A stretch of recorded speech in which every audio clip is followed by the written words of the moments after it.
The United States is building a wall to hold back the ocean. Not at a beach, not along a coastline. They are building it in the middle of a river, 100 miles from the sea, where nobody can see it. A desperate, invisible defense against an enemy that is already inside the gates.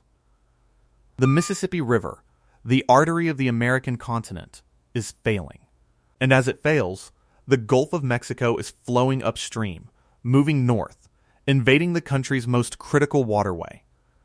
It's an invasion measured in parts per million and feet per day, silent, relentless, and catastrophic. The river gauge at Memphis, Tennessee, now reads in negative numbers, a mathematical confirmation of an impossible reality. This isn't about a drought. This is about a fundamental breakdown of a system we believed was permanent, a system that feeds the world and powers a nation. So what happens when a river that was engineered to be a superhighway suddenly runs out of fuel? Tell us in the comments what you think the first real casualty of a river collapse would be. A huge number of you who watch these stories are not subscribed. If you think understanding these massive world-changing systems is important, hit that subscribe button now. It is the only way we can keep bringing you these deep dives. We need your support on this. Okay, let's begin. To understand how a river can have a negative water level, you first have to understand that the Mississippi is not truly a river anymore. It is a machine. A heavily engineered, continent-spanning piece of industrial infrastructure that has been tamed, straightened, deepened, and constrained for over a century. For 100 years, the U.S. Army Corps of Engineers has treated the river with a single, overriding priority: control. Levees were built to wall off its floods. Channels were dredged to guarantee passage for ships. It was mastered. Or so we thought. The entire system was built on one unchanging assumption: that a massive volume of freshwater would always be flowing south, a constant, powerful current pushing everything toward the Gulf of Mexico. This flow was the engine. It was the pressure that kept the entire machine running. And for a century, it worked. The Mississippi became the economic backbone of the American heartland. A single 15 barge tow moving downriver carries 22,500 tons of cargo. To move that same amount of material by land would require 870 large semi-trucks, a line of steel and rubber stretching for miles. Today, 92% of all U.S. agricultural exports, the grain that feeds the planet, travels down this single waterway. It is not just a river. It is a conveyor belt for the global food supply. And that conveyor belt is now breaking down. The problem begins with a number. On October 17th, 2023, the river gauge at Memphis, Tennessee, hit 11.91 feet. A negative reading doesn't mean the river is bone dry. What it means is that the water's surface has fallen nearly 12 feet below the arbitrary zero line that was set decades ago when the river was full and the concept of it failing was unthinkable. It means the river is still there. It's just too shallow to function. It's an economic disaster written in feet and inches. For the barges that are the lifeblood of this system, every inch matters. The standard navigational draft, the depth the barge needs to sit in the water to carry a full load, is 12 feet. At that depth, it can hold about 1,500 tons of cargo. But during the flash droughts of 2022 and 2023, the U.S. Coast Guard was forced to impose a 9-foot draft requirement. The river was too low. The risk of a multi-million-dollar vessel loaded with grain running aground was too high. The physics are brutal and simple. According to economists at the University of Arkansas, every single foot of reduced draft forces a barge to carry 200 fewer tons of cargo. A 3-foot reduction means over 20,000 fewer bushels of soybeans on a single barge. Thousands of tons of American products left sitting on the docks. Shippers paying the same price to move less cargo. A choke point tightening around the entire Midwest economy. In the fall of 2022 alone, as the river fell to its then record low of 10.81 feet, the supply chain simply seized. Barges were stranded for weeks. At one point, over 2,000 vessels were stuck in a standstill. The cost of shipping a ton of soybeans from St. Louis to the Gulf of Mexico skyrocketed by over 100%. The total economic damage from that single season of low water was estimated at over $20 billion. Then 2023 arrived. And it got worse. The record was not just broken, it was shattered. The crisis was no longer a fluke, it was becoming the new normal. This was a system designed a century ago. What other pieces of critical infrastructure do you think are hiding a similar legacy flaw? Let us know your thoughts below. The system's greatest strength had become its fatal flaw. For decades, the Army Corps of Engineers dredged the river's channel deeper and deeper, creating a reliable 50-foot deep path for massive ocean-going vessels to travel all the way up to ports like New Orleans and Baton Rouge. This aggressive dredging made the lower river one of the busiest ports in the world. It also, unintentionally, carved a perfect underwater canyon, a deep, smooth highway leading directly from the abyssal plains of the Gulf of Mexico into the heart of Louisiana. And it created the second, more existential crisis, the saltwater wedge.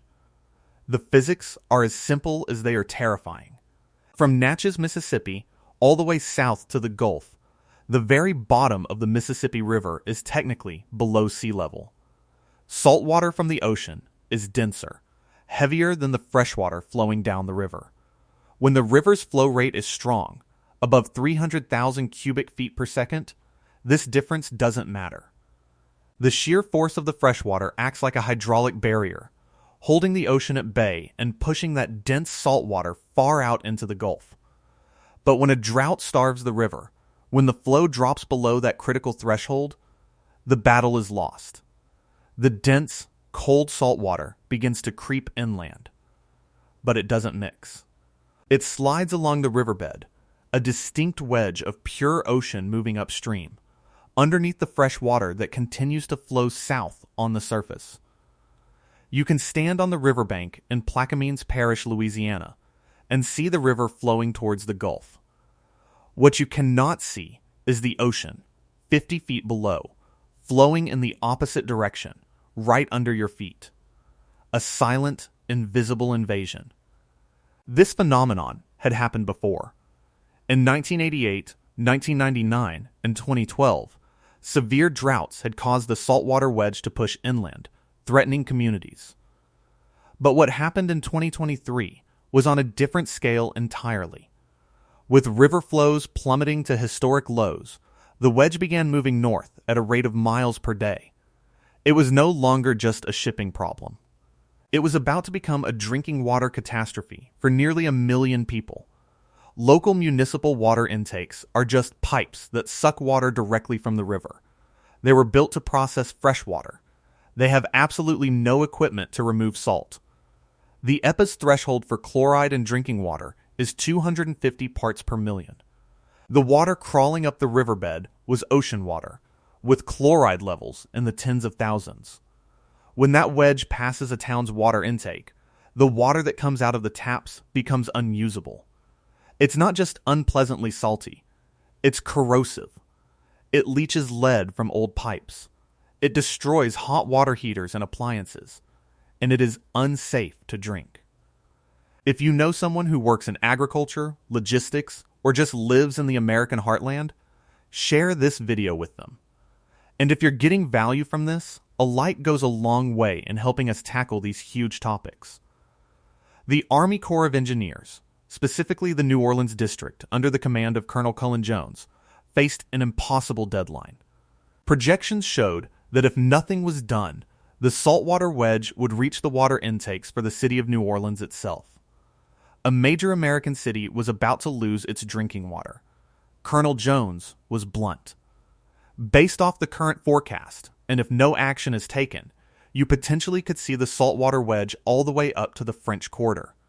But we have no intention of not taking any action. The action they took was audacious. It was desperate, and it was almost medieval in its simplicity. They decided to build a wall. near a small community called Myrtle Grove, Louisiana, about 63 miles upriver from the Gulf. The Corps began an emergency operation, using dredges working around the clock.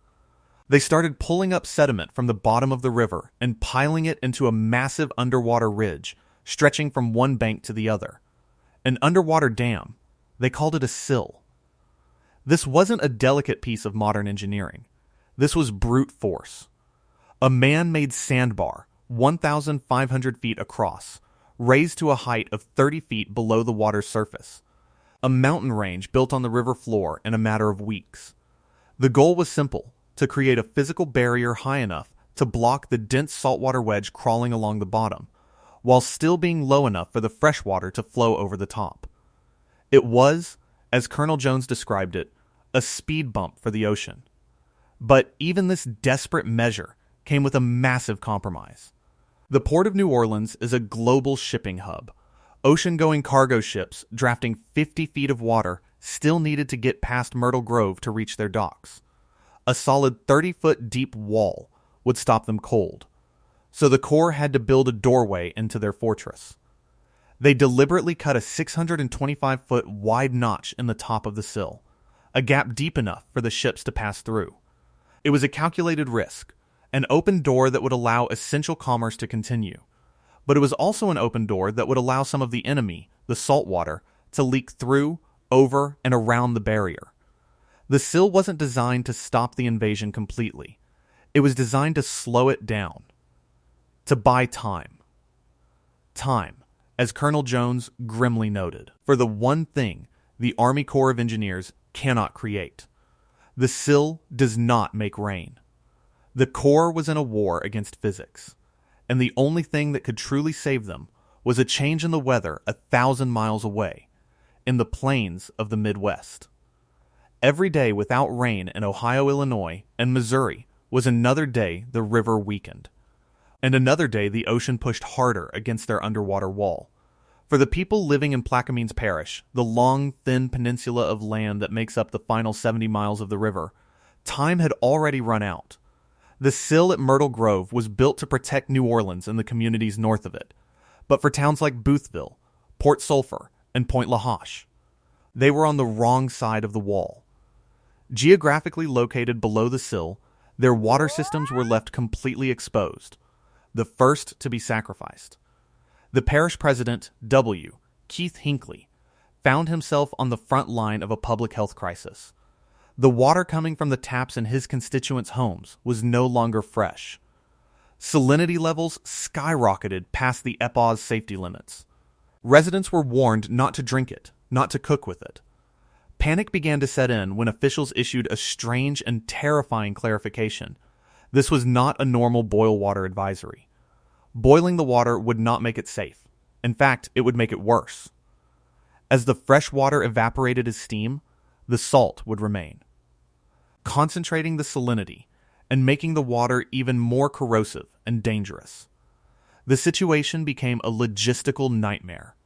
The parish government, with support from the state and the Army Corps, was forced to haul in millions of gallons of bottled water for thousands of residents. But you can't run a society on plastic bottles alone. A more industrial solution was needed. So the government took an extraordinary step. They barged in fresh water. Massive barges, each holding hundreds of thousands of gallons of clean water from upriver, were moored at the local water treatment plants. Hoses were run from the barges directly into the plants, where the clean water was used to dilute the salty river water down to a barely acceptable level of salinity before being pumped into the town's pipes. Over the course of the 2023 crisis, the USIS barged over 153 million gallons of fresh water into these besieged communities. It was a staggering, unsustainable effort. An IV drip for a dying system. In some areas, even that wasn't enough. The state deployed the ultimate emergency tool, mobile reverse osmosis desalination units. These were massive, high-tech water purifiers housed inside the trailers of semi-trucks. They were parked outside the municipal water plants, machines designed for military deployment in the desert, now purifying water from the Mississippi River in rural Louisiana. It was a surreal portrait of a system in collapse. The most water-rich region in North America was now relying on desert warfare technology to provide its people with drinking water, all because the river that defined their existence was failing. Mike Ellis, the CEO of American Commercial Barge Line, one of the largest operators on the river, called the 2022 shipping crisis the most severe we've ever seen in our industry in recent history. But the problem runs deeper than just 1 or 2 bad years. The disruptions are now so frequent that they are forcing a permanent reevaluation of the river's reliability.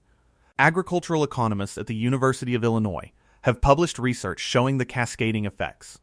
The unpredictable shipping costs are making it more expensive for farmers in the Midwest to get the fertilizer they need in the spring, driving up their operational costs.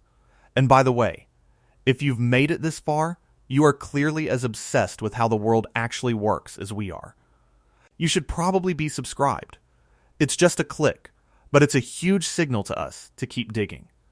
At the same time, when those farmers are ready to sell their harvest in the fall, the unreliable river means they can't get their crops to the global market efficiently. The increased shipping rates and delays are gutting their profits. One study estimated that Arkansas soybean farmers alone lost nearly $300 million in crop value during the recent droughts, simply because the cost of getting their product down the river had exploded. The economic pain wasn't confined to the grounded barges. It was being felt on every farm across the American heartland. The crisis has become so chronic, so predictable in its unpredictability, that the Army Corps of Engineers has been forced to admit their decades-old strategy of reactive crisis management is no longer sufficient. Under the leadership of Brigadier General Kimberly Peoples, the commanding general of the Mississippi Valley Division, the Corps has launched a massive new initiative, the Lower Mississippi River Comprehensive Management Study. It is a long, bureaucratic name for a very simple and terrifying mission to figure out how to save the Mississippi River from itself. Everything is on the table.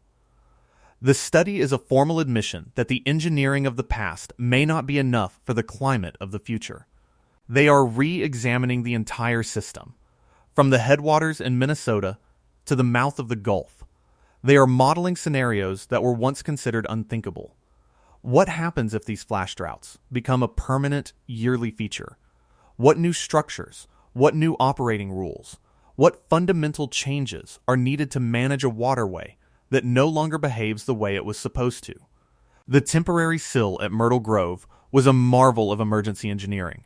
It held back the worst of the saltwater in 2023. And in February 2024, after winter rains finally brought some relief to the upper basin, Brigadier General Peoples was able to officially declare an end to the drought emergency, lifting the punishing draft restrictions. But everyone knew it was a temporary reprieve. A pause, not a victory. The underlying vulnerability of the system has not been fixed. The river remains a machine built for a climate that no longer exists. The problem is no longer just about the river. It's about the entire basin that feeds it. Decades of land use changes, urban sprawl, and increasingly efficient agricultural drainage mean that when rain does fall in the Midwest, less of it soaks into the ground to recharge aquifers, and more of it runs off quickly, causing localized floods but failing to provide the slow, steady release of water the main river needs to maintain its base flow. The system has lost its natural shock absorbers. It is now prone to wild swings between flood and drought, with very little in between. The wall at Myrtle Grove was built to fight the ocean, but it cannot fight an empty sky over Iowa. It cannot compensate for a lack of snowmelt in Montana. The saltwater wedge is not the disease. It is a symptom. The disease is a lack of water pressure from 1,000 miles away. The river is losing its motive force. The future of the Mississippi is now a series of uncomfortable questions. Can new infrastructure be designed to not just manage floods, but to capture and store water during wet years to release it during dry ones? Can we re-engineer parts of the landscape to behave more like a natural sponge and less like a concrete gutter? Will we be forced to build permanent, multi-billion-dollar desalination plants along the Gulf Coast? effectively giving up on the river as a source of clean water for southern Louisiana? I know. This is the third time. But I bet you still haven't subscribed. Our data says I'm probably right. Taking a moment to click that button is the single biggest thing you can do to support this channel, and it helps you stay informed on these critical changes happening right under our noses. Go on, I'll wait. The debate is shifting from engineering to economics and ecology. Some radical proposals even suggest a managed retreat, strategically breaching old levees to reconnect the river to its historic floodplains, sacrificing some agricultural land to restore the natural wetland functions that once buffered the river's flow. These are ideas that were once on the fringes of environmental science and are now being seriously discussed inside the halls of the Army Corps of Engineers. That is how much the situation has changed. The negative gauge at Memphis was a warning. The saltwater creeping toward New Orleans was a demonstration of a fundamental vulnerability that has been hiding in plain sight for a century. We dredged a highway for our ships that became a highway for the ocean. We built levees to protect us from the river's power, only to find ourselves helpless when that power simply vanishes. The story of the Mississippi is not just about water levels. It's about a nation coming to terms with the fact that its most vital natural resource is not guaranteed. The infrastructure that built the American century was designed for a world of predictable abundance. That world is gone. The Army Corps of Engineers spent 100 years and billions of dollars learning how to control the Mississippi River. Now, they must learn to survive it. They built an audacious, invisible wall to hold back the sea. But the real enemy was never the ocean. It was the empty space behind it. The silence of a river that is slowly, quietly, forgetting how to flow. The machine is breaking.